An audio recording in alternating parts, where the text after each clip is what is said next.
Hi guys, hope you're all having a great start to your day. I just wanted to kind of go over some of the things at the gym that I'm at. It's called Fitaholic Fitness. Before I start, I want to talk to you guys a little bit about if you're ever in a bad place or a dark place, I want you to message me and I want you to come work out with me because I want you to feel what I felt when I started at this gym.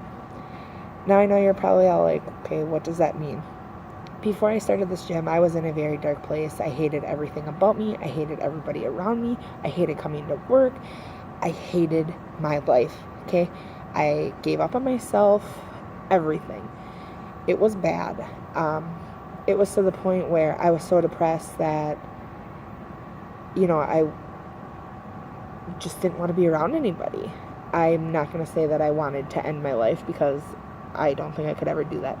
But it was so far down there that it just would be, maybe my life would be better if I wasn't around. Never do it. But I needed to find something to bring me out of that hole. This gym did that for me, okay? I'm going to tell you guys a story probably 3 years ago. Maybe a little longer. I was doing my sister's makeup for a Disney Halloween themed party. She went as Ursula. I ran out of some of the makeup and I needed to go to the store. Asked her if she wanted to go with. She's like, no, I'm going to stay home. Not a big deal, whatever. So I went to the store. I was completely broke out, my face, everything. I looked horrible. Side note, bleeding from the ears, then my scalp, then I had I looked like a burn victim is what it came down to. Just all over my face. I looked horrible. Went to the store. People were staring. It is what it is. I went to reach for some makeup and a lady threw herself up against the wall. Okay? Now you think, oh, she's exaggerating. She didn't really throw herself up against the wall. She legit pushed herself up against the wall because she did not want to be anywhere near where I was. So here's the deal. The lady turns to me because I looked at her like, what are you doing?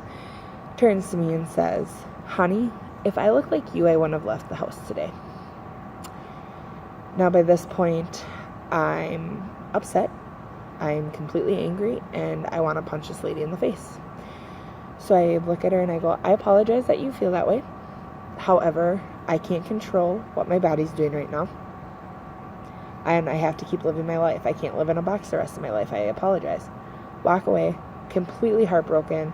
Like, how can this lady be so cruel to me? So I call my sister because I'm just upset about it. My sister starts laughing because that's what big sisters do. If they hear you laughing, then you're going to start laughing because now you're thinking like, oh my gosh, she's right. This is a stupid incident that happened. She says, hey, I ordered food. Go pick it up. I'm like, okay, whatever. So I go and I pick it up and I go to hand the guy the money and he tells me, can you just put it on the counter? Now I'm looking at him because he has the register open and I was like, okay. So I put it on the counter, and he had the food in his hand. And I go to reach for it. He puts the food on the counter. By this point, I'm ready to reach over the thing and grab him and punch him in the face because he tells me, I don't want to touch that because I think you're contagious. Okay. So I grab it. I'm just like, okay, like, have a nice night. Goodbye. And by this point, I'm just like, really? Like, why do you all have to be such a-holes? Whatever. So I move on, drive home, whatever. That was one of the biggest things that I go back to now and think that was so minor, but it made such a huge impact in my life. It pushed me down and kept pushing me down because I was looking at myself how these people were looking at me. I wouldn't go out with family. I wouldn't go out with friends because people would stare. You would hear the whispers, and it bothered my friends. I know that they will never admit it, but I know that it bothered them because a lot of them would stop calling me. Again, I can't be mad at them for it.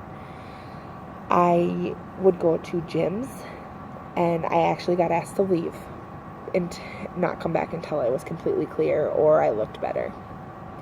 I'm not going to have somebody judge me and tell me that they have to approve how I look before I can come back. So when this gym opened up, my brother asked me, are you going to join it? Kind of looked at him like, no, I'm not going to join it because I don't want to be kicked out of another gym. Like, no. And he goes, why don't you roll around in the idea and see how you feel when the gym gets closer.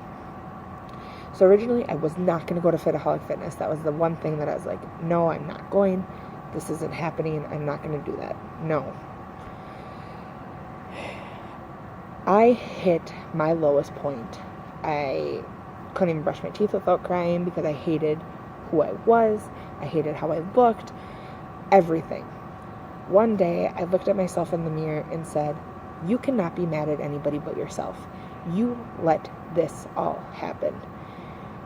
You did this to yourself. You could have worked out at home when you couldn't put pressure on your feet. You could have dieted, but you didn't. You took the easy way out. You did this to yourself. Now you have to pay the consequences of being this heavy person. Or you could give it your all at this new gym. Threw around the idea a little bit longer, and I was like, you know what? I'm going to sign up for this new gym. I'm going to get my butt back to the gym, and I'm going to work my butt off and push it as hard as I possibly can. The first day I walk into the gym, I greet Damien, who is the most amazing trainer you could ever ask for. Good morning, how are you? I look at him and I said, I'm scared. And he goes, there's no reason to be scared. And I look at him and go, yeah, right. I gave it my all. I was in pain, so I was crying. I pushed past that, and I pushed past everything. Walked off the mat, so happy with myself because I pushed everything and left it on the mat. Couldn't walk for about a week and a half, but I felt good. Things started to clear up. My face started to clear up. My ears started to clear up. My foot started to heal. It was, as some people have said, a miracle, okay?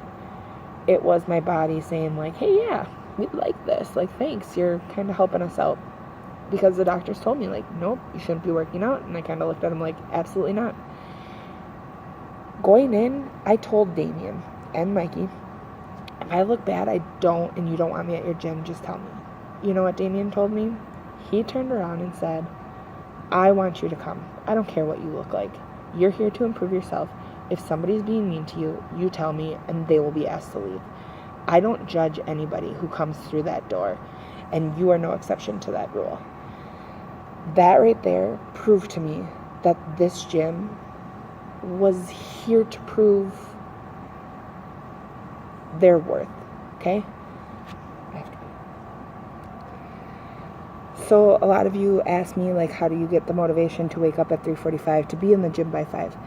My motivation is the long list of people who told me that I'm not good enough, people who told me that I'm worthless, people who told me that, you know, I will never be as hot as my friends. Those are the people that get me up at 3:45 to work out because I'm going to prove them wrong. Since this gym, I have so much self-confidence back because Damien and Mikey have reached their hands out, pulled me out of this slump and said, you're going to show your worth and we're going to be here to support that. Since then, they've added another trainer, Teresa. She's awesome. She is full of life every morning, just bubbly and, hey guys, how's it going, blah, blah, blah. You walk into this gym, you immediately feel like you're a part of the family. Not like other gyms where it's like, oh, hey, let's click over here and click over there. I don't know some of the people at 5 a.m., but I've gotten to know them. I didn't know the person working out next to me. Now we go to class by 4:30 so we can sit there and talk about the weekend or the day we had or so on and so forth. It's things like that that make motivation come to you. Nobody's going to be motivated every day of their life. It's not going to happen. You got to find motivation in different things. One of my biggest things is my motivation is I find a song and I listen to that song on repeat. Like it's just song after song after song after song till I get sick of it. Then I find a new song. Another thing that keeps me motivated is I post on Snapchat every morning. I put the time, I put, going to class. Because when I don't go, people ask me like, hey, did you go to the gym today? I didn't see your Snapchat. It keeps me accountable. So if you find little things that keep you accountable or little things that you do, you're going to start to feel better about yourself. It's going to take very little time for you to start to see progress in yourself. I was 330 pounds when I first started. I'm not sure what I'm at now because it's been quite a few weeks since I've weighed, but I feel great. And I want you guys to feel great too. So if you are ever in a dark place, come work out with me. Send me a message and say, hey, I'm coming. We're going to work out together, and I'm going to see what this gym's all about. I recommend this gym. Go check it out. September 30th is when there's a free class. Come join me. Got it?